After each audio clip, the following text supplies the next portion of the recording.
dans une agence d'architecture, mais je crois que vous êtes plutôt, alors vous êtes architecte bien sûr, mais vous êtes plutôt avec un focus d'urbaniste, C'est ça, oui, c'est ça. exactement.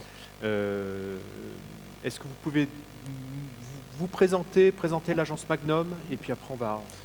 Alors, donc moi je suis Benoît Garnier, architecte urbaniste fondateur de l'agence Magnum, une agence qui fait pour un tiers du projet urbain, pour 2 tiers du projet architectural. Et donc la particularité de la mission d'urbaniste, c'est qu'on arrive en général avant l'architecte, dans un entre-deux entre ce qui s'impose de la géographie et de la commande politique, et puis le travail de l'architecte concepteur. Et l'agence, on s'est très longtemps engagé dans le développement durable, c'est-à-dire cette idée de devoir limiter et compenser ses impacts. Et depuis maintenant une bonne dizaine d'années, on parle plus de régénération, de réparation, c'est-à-dire comment les projets peuvent avoir un impact positif sur le territoire. Et la question de l'eau? Alors la question de l'eau, elle arrive assez naturellement un peu par mon fait passionné de littoral, de surf, etc. Donc j'ai très tôt choisi entre la côte et l'intérieur des terres, là où je voulais candidater. Et puis il s'avère que ce sont des milieux passionnants parce que extrêmement intenses, on l'a dit, soumis à des fortes pressions.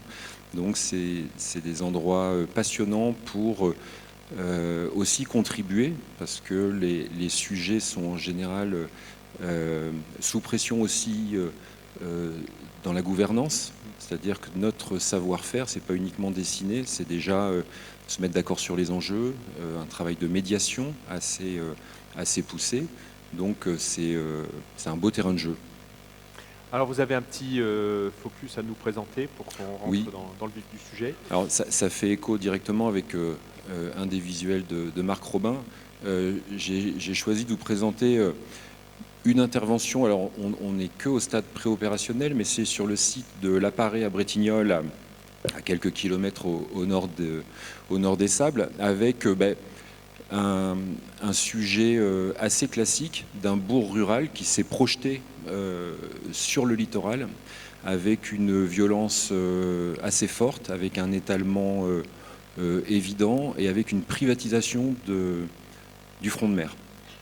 En gros, si vous voyez la photo aérienne, l'intégralité du littoral, c'est des fonds de jardin privés.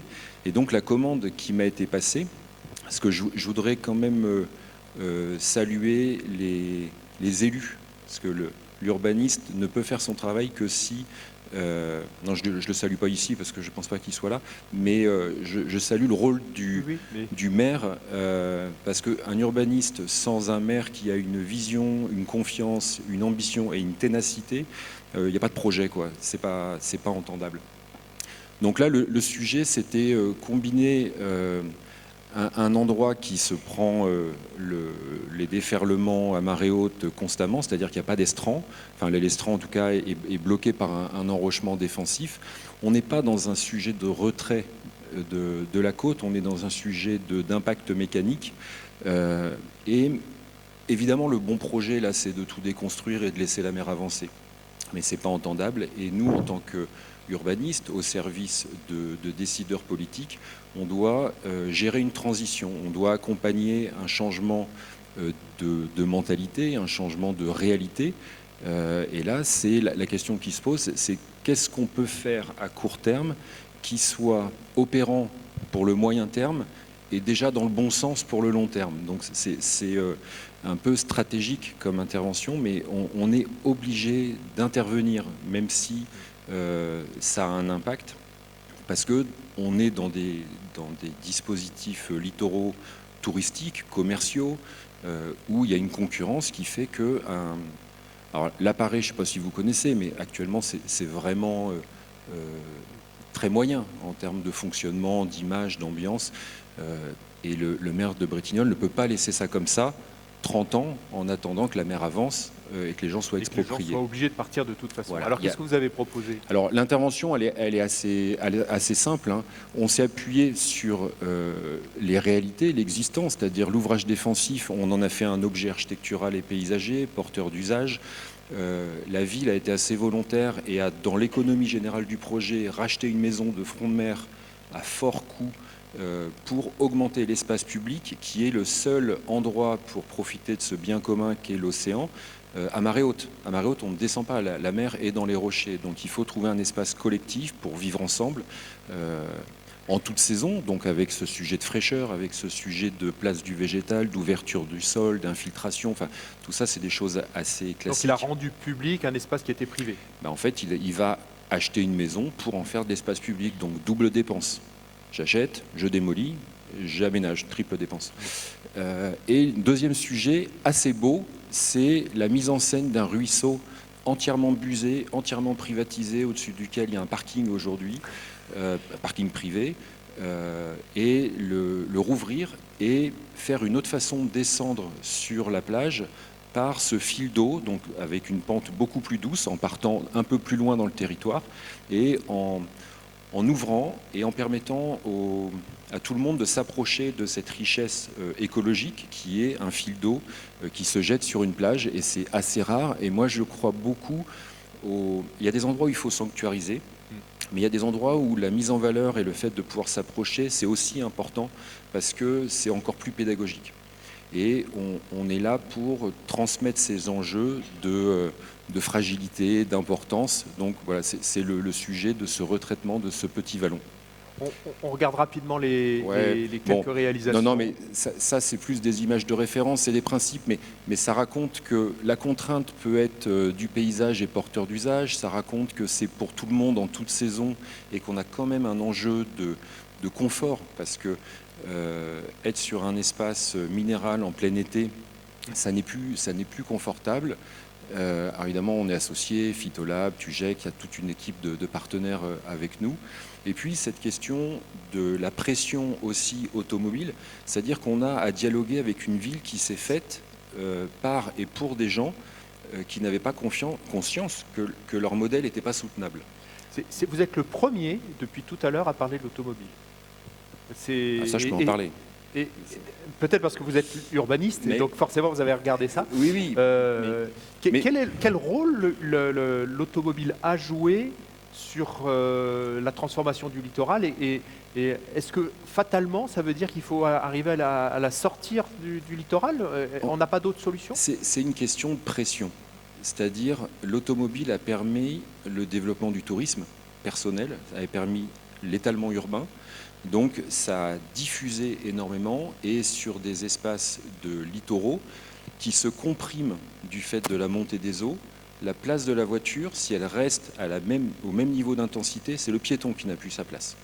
Donc en fait, celui qui vient en voiture et qui est content de venir en voiture, quand il devient piéton, il n'est plus content d'être piéton, alors que c'est la même personne, à 5 minutes d'écart, quoi.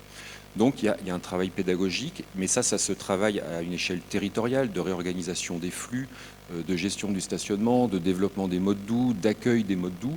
Bon, là, on voit aussi ce sujet d'assumer le fait que le paysage soit en mouvement et de ne pas tout maîtriser, c'est-à-dire qu'il faut en urbanisme poser des invariants, des choses que l'on tient sur le temps long, et puis mettre son ego de côté en disant les pratiques, tout ça, ça va évoluer, et à un moment, ça nous échappe. Donc, il faut donner un cadre au projet qui soit évolutif. Tout à l'heure, on entendait la question de la posture, c'est ça. Votre posture, c'est de dire humilité, écouter. Oui. Il y a un autre projet que l'on a fait avec Rodrigue Goulard, mon ancien associé, qui est là, que je salue, le port de l'île aux Moines. On a gagné le concours parce qu'on a effacé le projet. Et notre discours, ça a été de dire, ce qui est beau sur le port de l'île aux Moines, c'est le golfe, c'est pas notre projet.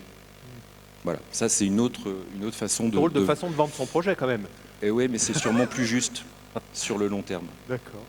Et donc, l'espace public, aussi intense, aussi polyvalent soit-il, peut aussi admettre de la porosité, de la fraîcheur, des plantations, de l'infiltration d'eau. Ça doit combiner tout ça. Mais c'est sûr que ça re-questionne la place de la voiture. L'architecte et l'urbaniste a aussi un rôle de médiateur. Tout le temps. Tout le temps. On est l'interprète entre les scientifiques qui nous donnent une vision à long terme, des élus qui ont parfois besoin de pédagogie sur cette vision à long terme, parce qu'ils ne sont pas tous éclairés comme nos intervenants de cet après-midi. Et ils ont aussi parfois une vision, eux, à court terme, c'est-à-dire, voilà, ils sont aussi dans cette dualité, ils ont un mandat sur lequel ils sont responsabilisés, et leur mission, c'est d'aller projeter ça beaucoup plus loin. Et un aménagement, il est là pour 20 ans. Donc, Alors, il est là, oui, pour 30-40 ans, et ça, c'est aussi une autre façon de voir les choses, c'est-à-dire, il faut faire du projet pour des questions de confort, d'usage, de sécurité même parfois, mais il faut aussi avoir en tête que parfois l'espace sur lequel on travaille a une durée de vie limitée, donc soyons attentifs, soyons frugaux, soyons démontables, soyons réversibles. C'est ce qu'on fait par exemple à Lacanau, où on refait le front de mer. C'était ma question provocatrice, donc peut-être que Lacanau est la réponse. Est-ce que ça a du sens de faire l'aménagement d'un territoire du littoral à 30 ans, puisque vous disiez que c'est des aménagements qui sont là pour 30 ans, alors que vraisemblablement, là, dans 30 ans, les choses seront très différentes? Alors, à l'appareil, en l'occurrence, elles ne seront peut-être pas si différentes que ça, parce qu'on est vraiment sur une zone mécanique, on n'est pas sur une zone qui est grignotée. Lacanau, par exemple, ça a du sens parce qu'aujourd'hui, le front de mer de Lacanau, ce sont des poches de stationnement. Il n'y a pas de place pour le piéton, il n'y a pas de place pour les vélos, c'est dysfonctionnel. Donc il faut faire quelque chose. Par contre, quand on intervient, il faut limiter la dépense et il faut aussi anticiper le fait que ça soit réversible, démontable, recyclable, réemployable. Donc c'est là où nous, on a un rôle de conseil, mais ce n'est pas entendable pour un élu de laisser péricliter une zone à si forte valeur ajoutée, ne serait-ce qu'identitaire, touristique, sans même parler de commercial. Merci beaucoup. On va demander maintenant à Vincent Pipeau. Vous êtes riverain, élu, mais aussi coprésident de la Ligue de protection des oiseaux de la Vendée, et vous siégez au Conseil économique, social et environnemental régional des Pays de la Loire. Et vous avez créé un guide nature et ingénierie environnementale. J'ai envie de vous entendre d'abord réagir aux propos là depuis le début de l'après-midi, et en particulier celui de Benoît Garnier. Je vous ai vu sourire à plusieurs reprises. Je souriais parce que j'ai une autre casquette qui est celle d'être adjoint au maire de Saint-Hilaire-de-Riez, oui. Une commune côtière en bas de la baie de Mont, que je dis souvent cheville ouvrière du Marais breton. Donc l'autre baie que Boin. En fait, il y a Marais breton, il a deux baies, et voilà, deux fonctionnements très différents puisqu'on est abrité nous de la dune.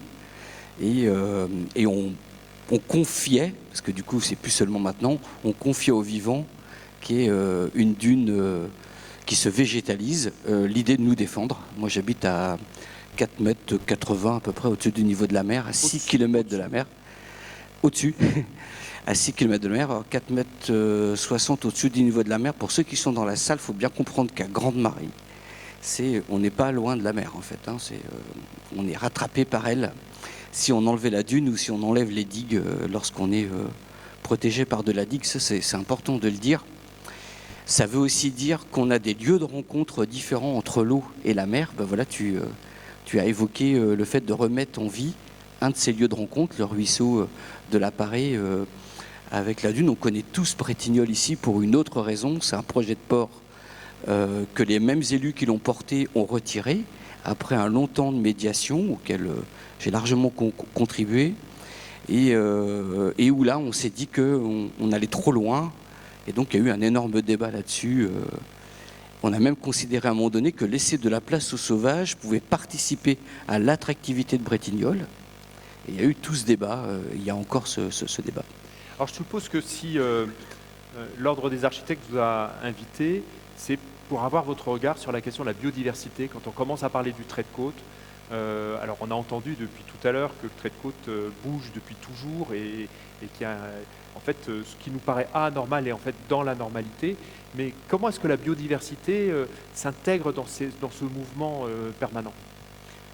Pour ceux qui ne sont pas trop de notre côte, d'abord dire que derrière les moyennes se cachent plein de différences. Et d'ailleurs, il est parti notre spécialiste, mais derrière ce qu'on avait appelé de l'accrétion et au contraire de l'érosion, eh bien, derrière une moyenne d'un fil d'une année sur l'autre, on a aussi à l'intérieur de l'année des grandes différences. Et entre un lieu et un autre, on a d'énormes différences. Exactement. Tu vas avoir 2 kilomètres qui sont, on va dire, la pétiole où la mer va manger davantage et encore plus dans les années qui arrivent. Et puis à l'inverse, tu vas avoir une zone d'accrétion quasi permanente qui ne va pas beaucoup durcir. Bon, à Saint-Hilaire, c'est la baie de Sion, on attrape encore du sable. Et puis juste à côté, à la Pège, on en perd beaucoup plus. Et plus on avance dans le temps, plus l'arrondi est fort. Si on recule dans le marais de la baie que je montre, c'est un de mes métiers que de montrer l'intérieur, on retrouve des laits de mer pas si vieux que ça. La mer avait légèrement débordé au-dessus d'une des montées qu'on a vues tout à l'heure. Et puis on voit bien qu'elle était tout en dentelle. Et ça, c'est extraordinaire d'enrichissement. On voit que la mer n'a pas poussé pareil partout et qu'elle nous a laissé un paysage comme ça. Donc on imagine assez bien que quand elle va monter, quand elle va reculer, il va falloir tenir compte de ça. Quand on est sur le remblai de Saint-Gilles, on voit très très bien que la deuxième partie du remblai est beaucoup plus exposée à la mer que la première. Pourtant, c'est un trait bien droit. C'est justement parce que c'est un trait droit qu'elle est exposée. Et le vivant là-dedans, il est très important, effectivement. On a entendu tout à l'heure un mot, il faut s'appuyer sur les solutions fondées sur la nature. J'y viens si tu veux. Ok, voilà, je voulais donner ces caractéristiques parce que je pense que c'est compliqué d'imaginer autre chose qu'un trait pour quelqu'un, même si, pour avoir piloté un gros projet d'urbanisme à Saint-Hilaire, de plus en plus d'architectes travaillent l'arrondi, etc. et ont bien capté ça. Le vivant, en fait, il a une grande capacité, c'est sa résilience. C'est-à-dire, vous pouvez le mettre en panne pendant 2 ans, il redémarre presque aussitôt. Alors, il faut, pour ça, gérer des pressions. Et donc, notre handicap aujourd'hui dans notre monde, c'est la pression. S'il y a beaucoup de monde, même un espace naturel va être soumis à cette pression. On va piétiner. Et d'ailleurs, autrefois, on piétinait beaucoup, mais pas longtemps. Maintenant, on piétine moins, mais longtemps. Et ça a des conséquences beaucoup plus importantes. Les dunes perchées, à Bretignolles, à Saint-Hilaire, au Sable d'Olonne, souffrent beaucoup de ce piétinement. Donc on fait des cheminements. Mais maintenant qu'on marche beaucoup à pied et en vélo, on n'a plus de place pour mettre tout le monde. Donc il faudrait reculer. Et là, on tombe sur la voiture qui nous pose problème, auquel il faudrait grignoter de la place pour donner du confort à l'espace naturel. Si l'espace naturel vit bien, vous aurez moins d'érosion. Parce qu'il va mieux vivre l'arrivée d'eau. Donc il va mieux gérer l'infiltration, ou il va mieux gérer la résistance à l'érosion de la pluie. Quand on regarde bien les bords de mer, ils sont davantage abîmés par l'eau de pluie actuellement que par la mer. Alors il y a des phénomènes mécaniques très forts par moment, donc il ne faut pas me prendre au pied de la lettre exactement de ça, mais quand on regarde dans le détail, beaucoup de corniches sont beaucoup plus abîmées de l'eau de ravinement que de l'eau d'en face. Et puisque vous en parlez, il y a l'enjeu de l'eau douce. Oui. On l'a évoqué déjà tout à l'heure, je crois, avec monsieur le maire. Là, on parle du trait de côte, mais en réalité, derrière cette question du trait de côte, il y a l'enjeu de l'eau douce. Monsieur le maire de Boin fait partie d'une EPCI dite de Châlons. Et tout ça est dans un syndicat de marais où on se retrouve régulièrement tous les deux en discussion. Et c'est bien notre enjeu. C'est-à-dire qu'on n'a pas besoin d'attendre que la mer continue de monter pour être en plein dans les problèmes. La rencontre entre l'eau douce qui arrive et l'eau de mer qui monte est déjà une problématique. Alors c'est une problématique depuis longtemps puisque